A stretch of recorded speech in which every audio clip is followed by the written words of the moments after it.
No. Welcome back to the Context Coaching Podcast. We are finally here. We've got the Sacramento linchpin of the basketball community, Pavelchik, former head coach at Mesa Verde, on the pod. Excited to have you, Pav. Thanks for saving us tonight. You bet. Thanks, Connor. Thanks for having me. All right, Pav. So take us through the background. How did you get into coaching? What was the process for you landing your first job, your subsequent first job, and how that opened doors to other things? And, how long you've been doing this, how long you've been retired, what's the current situation, et cetera, et cetera. Oh, wow. Let's see. I guess if you want to trace it back, it probably started right around 14 years old. I, had been loving basketball my entire life. Just as we kids do, play a bunch of sports. Went to a very, high level high school, and was all set to try out and broke my foot. And so, freshman year, had a broken foot, was in a cast for, about 10 months. So, missed entire year of basketball and, just kind of was at a loss. And I just, my very first opportunity to coach actually happened at 14 years old. I started as an assistant with my dad, who was coaching my two little brothers. And so, I just started helping coach at like 5th, 6th grade level. And then just kind of just went from there. I mean, I coached at some capacity since 14 years old. So I guess I got my break there at Our Lady of Assumption as a JV boys 5th and 6th grade coach. So that would be my first gig through injuries. But no, and just, fell in love with it. Started coaching, working camps, coached throughout college, got a job up at, Chico Junior High School when I was going to school, coached, there for 3 years, and then graduated and came home. And lo and behold, through a mutual friend, through working some camps at Sly Park and the old Vinny Del Negro camp run by Al Manfredi, got introduced to Brian Davis. And so Brian Davis, longtime successful coach at Rio Americano, interviewed here. He hired me to be his freshman boys coach. So there I am, 1998, coaching freshmen at Rio Americano. And come to the attendance office. Antonio Hernandez, please come to the attendance office. I don't know. Does that just keep going? Yeah, we'll cut that out. Okay. But yeah, so coaching freshmen at Rio Americano boys. From there, I was lucky enough to get hired when Brian was all set to leave to go take a potential job at Folsom High School. The next year, I was able to find a spot at El Camino High School, coached by yourself there. Spent, 2 great years at El Camino. And from there, went over and came time to find a teaching job. And, lo and behold, through, my time at working for you at El Camino, and Ernie Boone then had called the principal over here at Mesa Verde High School, Dr. Dennis Doris, and they were in need of a social science teacher. And 2 days before school started, Dr. Doris called and said, we'd love to have you. Didn't even interview for the teaching job. So walked in there 2 days before school started and started teaching 3 periods of world history and 1 period of intro to computers. And luckily, Dr. Doris, I had talked to him about how I'd already spent some time at El Camino, and he allowed me to stay that last year at El Camino and work with the team that we had already, spent all summer and fall with and spring. So that was nice. And then from there on, though, the understanding was that I would be coaching at Mesa Verde. And so even that spring, I coached a year of girls softball, JV. And then, then the next year, 1 year JV at Mesa Verde. Was able to work under Bob Jensen, great coach, not only at Mesa, but at Lyndhurst and Yuba College. And my path, and then eventually Bob went full-time at Yuba College before heading to Lyndhurst. That one kind of transition year for him. And so the Mesa Verde job opened in 2003. And so I spent 16 great years with the varsity boys team at Mesa Verde. And then, since yeah, then, and then what's that? I'm and sorry. since then. Yeah. And so, yeah, then in 2019, I've still coached my daughters a little bit here and there. So this actually is physically the first year that I've not coached the team. So yeah, so it's been, 32 years, long time. Crazy how time flies, man. So thanks for helping ground us there. I think I wasn't going to go here because you're somewhat removed right now, but I am going to go anyway. So worked at Rio, worked with us, worked under Jensen, and then it was time to be the head coach. You've been successful at the lower levels, right? Done a bunch of other things, had your hands in a lot of pots. What was it that you needed to figure out right away that you knew, but you didn't really know, that kind of caught you off guard? That's a great question. I mean, I had great mentors. I mean, being able to, work for Brian at Rio, and then yourself at El Camino, and Bob, and, obviously having some connections, like I said, at various camps. I think the biggest thing is that, you needed to work a lot smarter. I mean, I think, all three of you as sort of mentors at the high school level were so good about, instilling that, work ethic, and you got to work hard. And I think that was the problem, is I thought a lot would needed to fall on my shoulder, so to speak. And so I think early on, I think not, relying on the great assistance that I've had the entire time. And that was, something that I needed to learn, that I obviously learned a little too late, in the sense that it might have helped out in some of those early years. Just being able to rely on others, giving out more responsibilities, having a defensive coordinator, like who would have thought about that, but like 2008, basically handing the defense over, to Tom Moorhead, who was there from the beginning. So just some of those responsibilities, I think I wish I'd known that a little sooner. Yeah, don't we all wish we'd had a do-over on some of these things? But how would we learn if we didn't have to go through the fire, right? So on that same note, you've been out now since 2019, in theory, at least leading a program, right? You still have your hands in a few things with your daughters at camps, being a unpaid scout for many of the area high school coaches, because you just love the game and you go out and you want to give back. What at the end of the day, right after 16 years there, would you say is the best thing that you did in the program, that were you to be hired tomorrow, wherever it may be, we're doing this no matter what, because it's a linchpin in what we do in building culture and creating the environment that I want? Wow, that's a tough question, Justin, because it's like, I think that, it's hard to put one thing. I mean, I think there's so many ingredients that go into building that culture that you want. I think investment was always a big thing, investing in the kids. So I'm not sure there's one thing. I mean, things that we always stress in our program, is just to be accountable.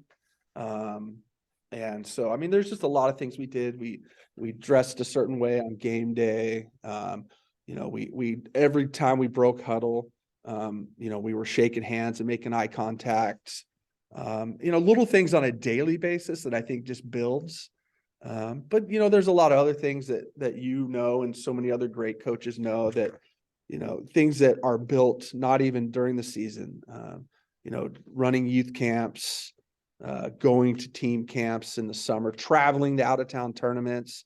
Just the more time that you can get your players to spend with one another, I think just builds that cohesiveness that you're always striving to get, year in and year out. Yeah. So let me take that. And it's obviously an absolute yes. And I want to go back to some of these details, because I think often you're right. Like, okay, you did this for 16 years. There's things that you do that you probably don't even realize you do that go into building the environment that you want to have. And at the same time, there are things that are staples. Like, we're going to do this. We're going to do this, right? You said dressing a certain way. What I'm curious about is, what are a handful of those things? It doesn't really matter how much you leverage them, but some of the things that you do.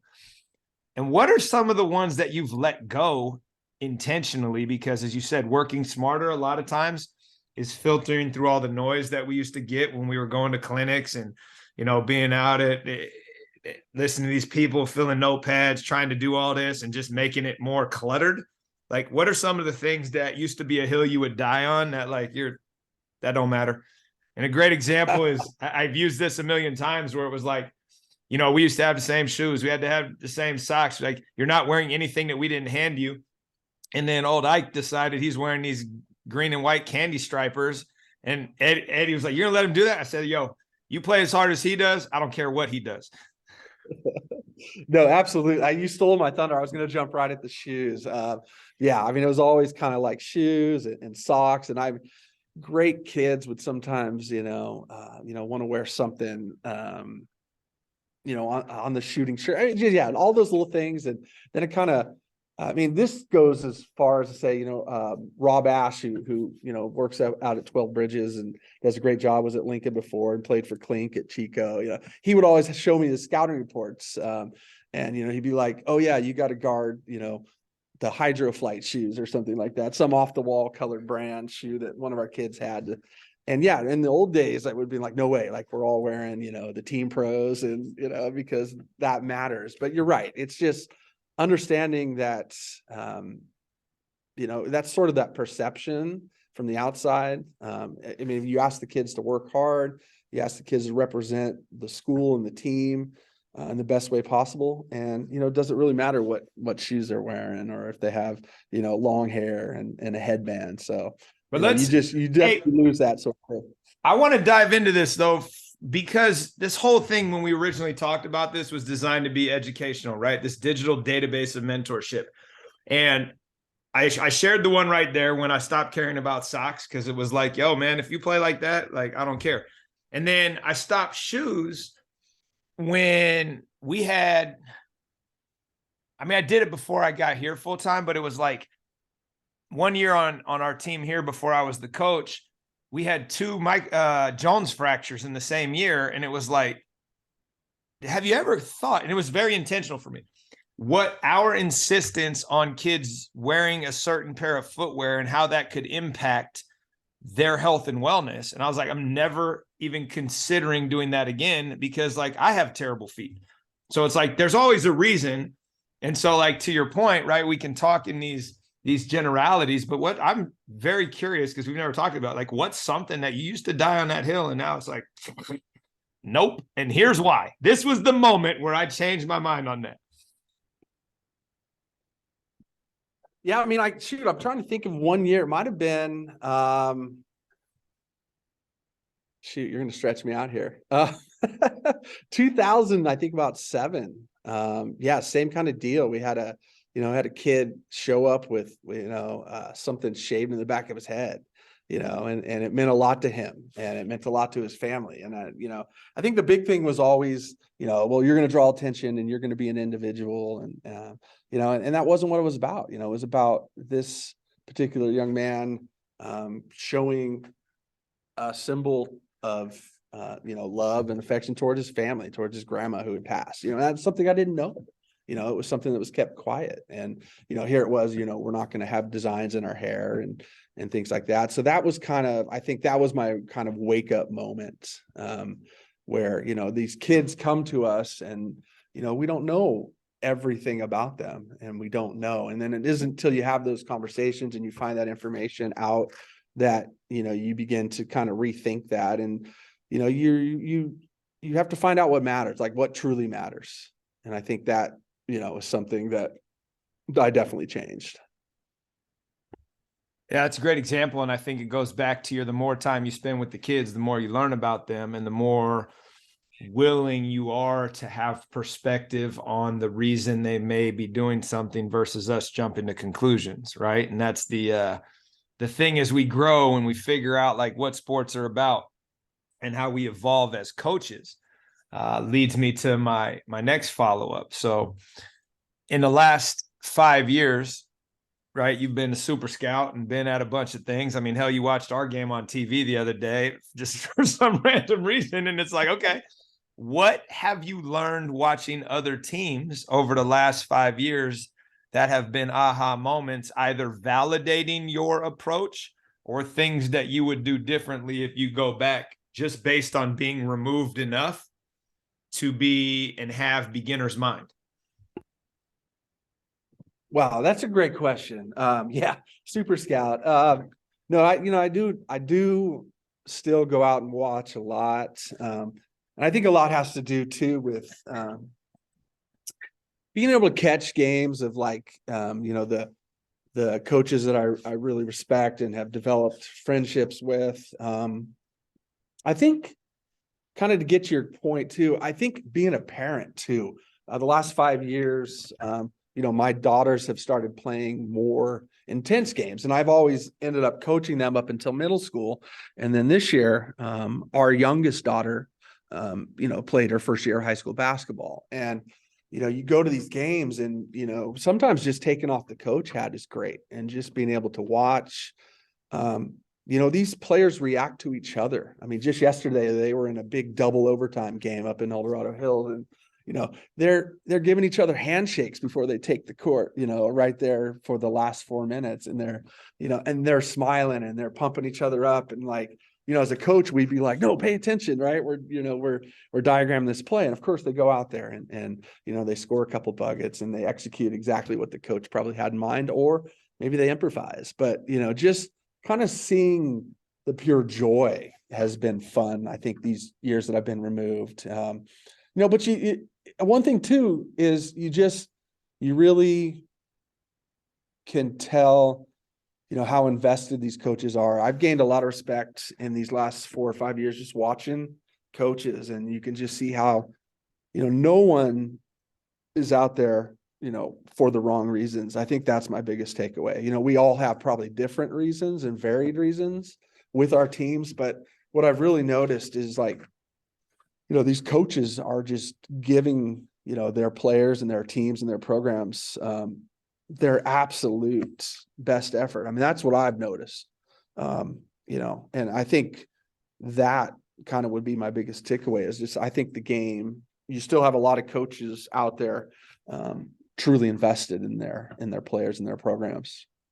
All right, you brought up the parent angle, and I'm going to come back to this program piece in a second. But as a parent whose children like mine, you got one in college, you got one that's a little older in high school, and one that's new in high school, but they've also now played for multiple people, multiple sports. What is it as a parent that you hope for, that you wish for in whomever it is that is coaching your child? Like, if you had to create, this is what is the important ingredients that I want to see. What is that? How do you capture that? What are the things that you think really shift the experience of the athlete and allow them to have memorable experiences that you've now been able to watch both when you were coaching? I'm sure we all have some do-overs, but now that we have parents, and it's like, wow, this really makes a difference. Yeah, I think that's a great question. If you could build, I think it's a tough question. I think maybe I'm just long day at school today. I'm just trying to kind of process that again one more time. Take as long as you want. We can cut this out. At the end of the day, I asked Germano this the other day, and I thought his answer was very thoughtful as a parent. And I don't want to give it to you right now, but right. So Abby's a 3-sport athlete. She has 3 different coaches. They probably are good, bad. What doesn't really matter. But it's like, if you had to diagram, this is the person I want in my kid's life. What are their qualities? What do they do that's why you want them coaching your kid? Gotcha. Okay. Yeah, I think some of the qualities and characteristics that you want to see as a parent is just, a fairness. I think that you hope at the end of the day that the child has an adult figure in their life that's going to be fair and honest. That's another thing too. Like we want to make sure that they're honest and that they can understand, like, hey, here's an opportunity to earn some playing time, or this is an opportunity to be part of a team. And I think in the end of the day, just having someone who's fair and honest, and you also want to see someone that makes it a memorable experience for them, like you kind of touched on. I think sitting back at the end of the day, just making sure that they're happy and they're enjoying and they're making friends and they're making memories. But that along the line, they're learning, valuable lessons that, there's going to be ups and there's going to be downs, and how you respond to adversity. And that carries over to them at the house, and, them when they're out with their friends, and when they're at school. So I think just, you always search for that, someone that they can, see that's going to have those qualities of fairness and honesty. And, I think that helps. Yeah, well, I think earlier you talked about the more time you spend with your athletes, the better you can meet them where they are. And I think one of the biggest things that I've learned over the years is, how do you make sure that everyone on your team feels seen, feels valued, right? Has a role, whatever it may be, where they can thrive in, be it like, hey, you got the water, like that's your role, and you need to start in that role and earn, like, work towards the role you want. But it's like, it's clear, like they have a role in the group. And at the same time, like, how has your position, since you stepped out of the saddle, so to speak, shifted on how much of it is about the basketball and how much of it is about using the basketball as a vehicle to teach and life lessons, but like how to be part of something bigger than yourself, right? As you reflect on that and you see all these other coaches and everyone's in it for the right reasons, but big picture, how has that perspective shifted where it's about, we got to win these games, we got to do X, Y, and Z. And it's like, okay, really though, like now my kids are playing, now we got this, I've had some time to step away.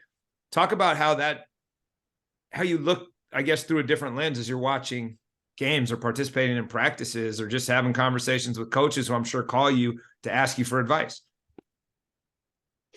Yeah, no, I think you're right. I think, without naming names, to your last point, it's a saying that we always hear. I mean, you're in it now again, but I'm not. It's a saying I always hear, like, all these coaches are 0-0, or they're undefeated, when they give advice. And sometimes when you're in it, you can't really feel that, when they're talking about struggles, like we can't rebound, or, we foul, we turn it over. And, like, in all honesty, I really want to tell them, like, hey, you're doing a great job with your program, because it's like your kids are showing up, they're working hard. And it's like you said, there's bigger things, successes that you don't see oftentimes when you're in it. And, from an outsider's perspective, you watch, for instance, there's a good friend of mine who's coaching a team with no seniors, and it's like, to hear him get angry and get frustrated, and then you just want to slow him down and be like, listen, you're in second place, you have no seniors, you've built up this great program, you have community support, your kids want to play. But sometimes we do get hung up in just such a results driven way of our perspective, as you said, that sometimes we don't in the moment, because I think we're constantly feeling like we're being evaluated by wins and losses. So I think what you said is great. I mean, I think, as a parent or even as a fan watching, you see it. You see value in these programs where every kid feels like they're contributing, and they value, and they look forward to going to practice too. That's one thing I've noticed with my kids is, even today, talking to our middle daughter, excited about something they learned at softball yesterday during tryouts and skills work. And it's just like, that's great as a parent. We lose that as coaches sometimes, because we feel, we've got to get this in, in terms of maybe a defense that we want to work on, or some new out of bounds plays because the playoffs are coming up. And, sometimes we forget, like, sometimes these kids, this is the best 90 minutes of their day. No doubt, no doubt. And I think to that point where you mentioned her learning something at softball, and I'm assuming she plays basketball and whatever else, but I would love to know how your perspective has changed or shifted, or maybe it's remained the same on the value of being a multi-sport athlete versus what the youth sports industrial complex would lead us to believe that you should do something year round. And I think back to when we were younger coaching and we're doing some, 300 days a year. And when guys had other things, it was almost this like, God, it's getting in the way. And now I can't tell you how much I value being a seasonal coach. Start November 1 to the end of the playoffs. Coach, what do I need to do to get better? Go play lacrosse. What? Go play water polo. Go play football. Really? Yes.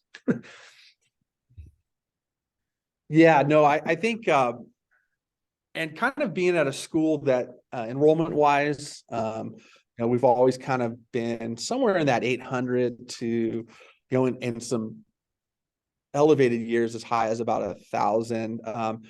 We've almost kind of had that here at Mesa where, kids do play multiple sports. And so, that's been nice because again, it's fun to be able to see them too compete in other sports. And I think it allows them to grow, just as an outsider. But yeah, you're right. I mean, I think for so long we were always comparing us to, or, trying to compare our teams or our programs, or even us as coaches, are we doing enough? That school down the street is doing this, spring league, or, their kids going to this camp, or, Dude, we used to run it all. Like we were the ones who were responsible for it all. I know. True. I don't know. What were we thinking? I don't know what we were thinking. I wish I had a do-over on some things where it's like, yeah, you need to go play football. We'll see you in November, right? But I just think it's so important, and it's the growth mindset piece. And to my, what have you learned watching other coaches? What have you learned, watching Abby play softball, that like, if you go back to coach basketball, being able to steal anything from there or see people do things, hell, at PE class, right? Like, or in the classroom where it's like, I never thought of that. Like, for example, at one of my first PGC sessions, I listened to Dwez Henderson give a little deal, and then it was, what questions do you have? And I was like, oh, that's an interesting way to frame that, because often what do we do? Any questions? You got it?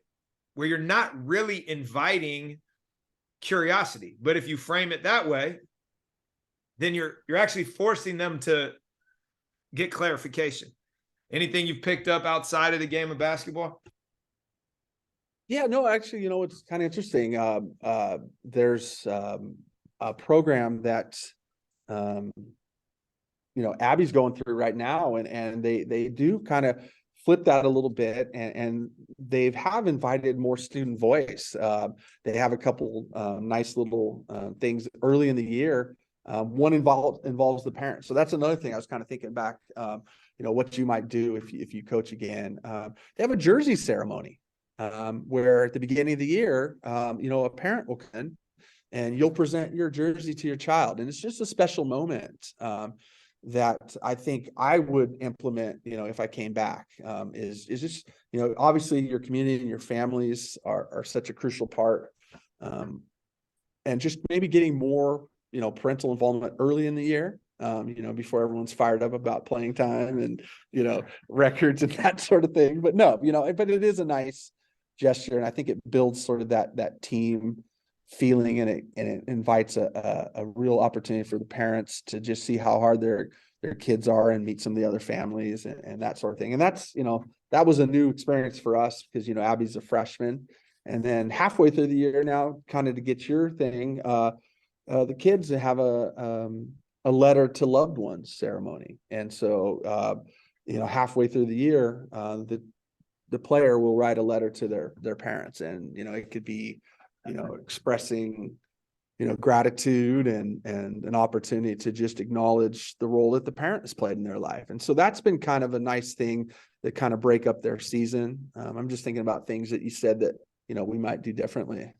Well, let me go back to this. Because those are all like, just even those two are things I've never even thought about. That's like, okay, let me think about how you can incorporate a version of that into your program, right? Into how are we intentionally teaching leadership to our kids, right? How are we ministering to our young men culturally about the societal norms and teaching them to be vulnerable, right? Like those are things that we never thought about. That was like, we're trying to win basketball games. But as you get older, things shift. And I'm going to ask this question now to let you marinate on it, but then I'm going to ask something else and then come back to this. But what is something that you've most recently changed your mind on? Meaning, I used to be over here and now I'm over here, and here's why. It doesn't have to be basketball related. It could be parent, it could be teaching, whatever. But this idea of like, man, I used to be pretty dug in over here and now I'm over here, and it was very intentional. Why? Think about that in the background. But before you answer that, because you've been in this position over the last 5 years to be retired, air quotes, but also you actively go out, watch games, you're in people's practices. And I've had this question on my list forever. I never really ask it, but it's like, what does an effective practice look like? What are the things that show up in the best gyms you've been in that not just have the most success, but have the most positive takeaways for everyone involved throughout the course of the year? Okay. Let me think about that for a sec. Take your time. Yeah, no, shoot. You're gonna have Right? to Because cut I a got to lot, man. imagine you're in gyms, you're in practice, and it's like, Yeah, you know, my biggest thing is efficiency. Like, we don't waste a second of time. We're in and out 90 Right. minutes. Like, we're not practicing for 2-3 hours. Like, but we're also not having water breaks. We're not, you know, let's go shoot a ton of free throws. Like, whatever it is, it's my own personal pet peeves, but I'm just curious what you've seen being in all these OGs practices where it's like, that's good shit. I'm going to share that with this person, like that type of thing. Yeah. No, I'm trying to think. So, kind of splice this together. I mean, I think efficiency is a big thing.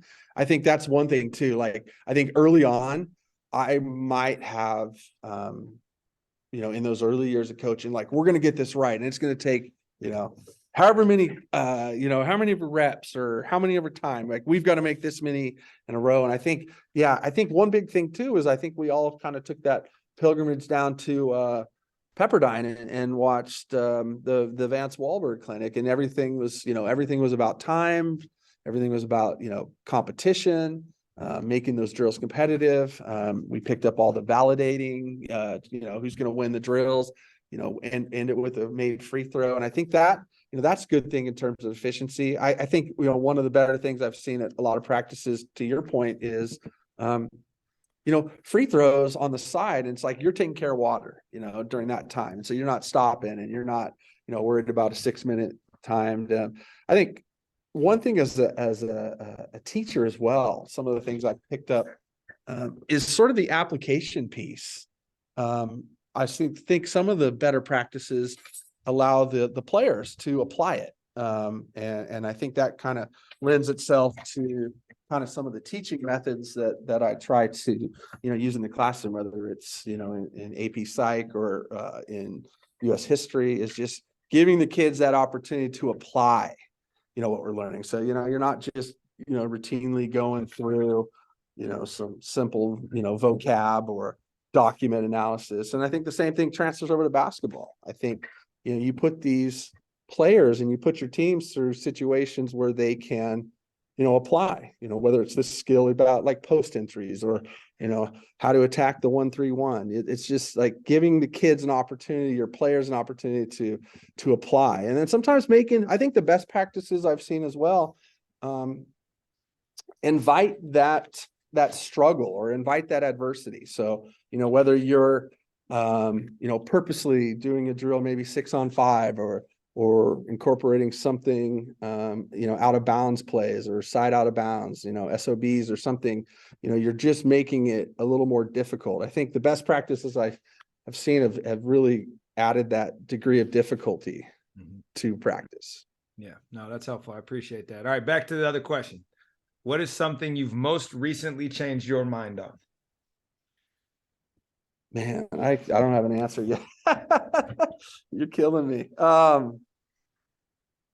Shoot.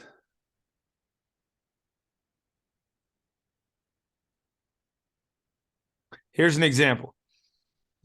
You remember back in the day, we used to spend hours and hours and hours 5-on-0, repping plays, having a bunch of things to call.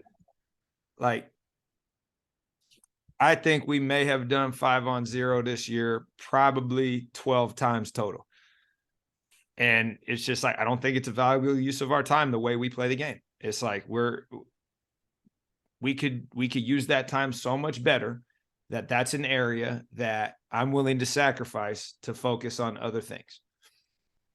In my personal life is realizing that I don't have to solve all of my children's complaints, right? They're complaining to us, this happened, they're super mad. And sometimes they just want you to listen. So I've taken just, hey, do you want me to solve the problem or you want me to just listen? I just need you to listen. All right, great. Right? Versus like thinking, hey, we can solve this because that's how our brains are wired. Little things, whatever it happens to be.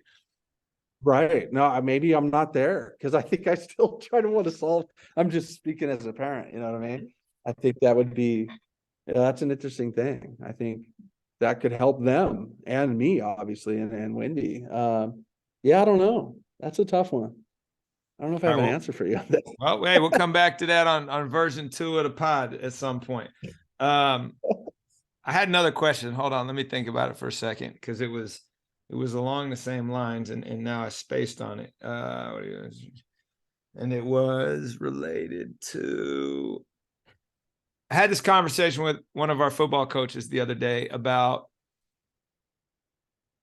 hacking the sport you're coaching, and I don't have a better word other than hacking it, to where you can almost use the Pareto principle, right, in business, that 20% of what you do is going to deliver 80% of your results, right? And the other 80% is going to help you move the needle a little bit, but not transformationally. And figuring out a way, to your point, when you made the comment about reading somebody's scouts, and I started laughing, like, we don't scout. Like, I haven't written a scout sheet forever. I don't care. Like, we're going to play a certain way that in theory is going to make it impossible for you to do what you want to do. And therefore I don't have to spend any time worrying about you, and you have to spend time worrying about us. So it's like, what have you seen or what did you figure out over the years to kind of hack the game in a way that isn't, I'm trying to be politically correct here, that isn't hindering the growth of players, but at the same time is allowing you to be efficient in what you do and still grow them as athletes, but ultimately give you your time back and give them their time back and allow you to prepare for games. And it's like, you know what, we got a game tonight. It doesn't really matter what they do. Like, we're going to do what we do. And if we have to make an adjustment, this is the one thing we got in the can. And if we get beat, like, yo, that's life. Yeah, no, I'm just trying to think in my head. Like, I think we kind of got to that too towards the end. I'd say the last about 4 or 5 years, it really just became about that, like whiteboard before the game, you in the early days, we'd have like, our whole like note card full of sets and what we were going to do defensively. And I think it just I think the more that you sort of, got it narrowed down, I think at the same time, you're building a little bit of confidence in your players. It's like, I believe in you to do these 3 like non-negotiables, like, we're going to defend, or we're going to, out hustle them, or we're going to pound it inside. I think in a little subtle way, you're telling your kids, like, I believe in you. I believe in us. I believe in what we're going to do out there. And we don't have to spend, 15, 20 minutes doing some, pre-game. And I think that, opened up a little more time. I think, I think the last 4 years, pre-game shoot arounds were the most exciting things. So we'd go open the small gym and, kids would be showing up about an hour before game and just shooting. So, I think that, kind of narrowing that focus, hacking that, just saying like, these are the 3 things we believe in. And hey, at the end of the day, if we, came out on the short end, then we get back in tomorrow and we figure out where it's at. It never became a certain thing like, you didn't do this and you didn't do this and we didn't stop 15 and we didn't stop 34. That was your responsibility, 4s and 5s. And it's just like, hey, we came and we didn't do what we needed to do tonight. And so let's get better next time. Yeah, absolutely.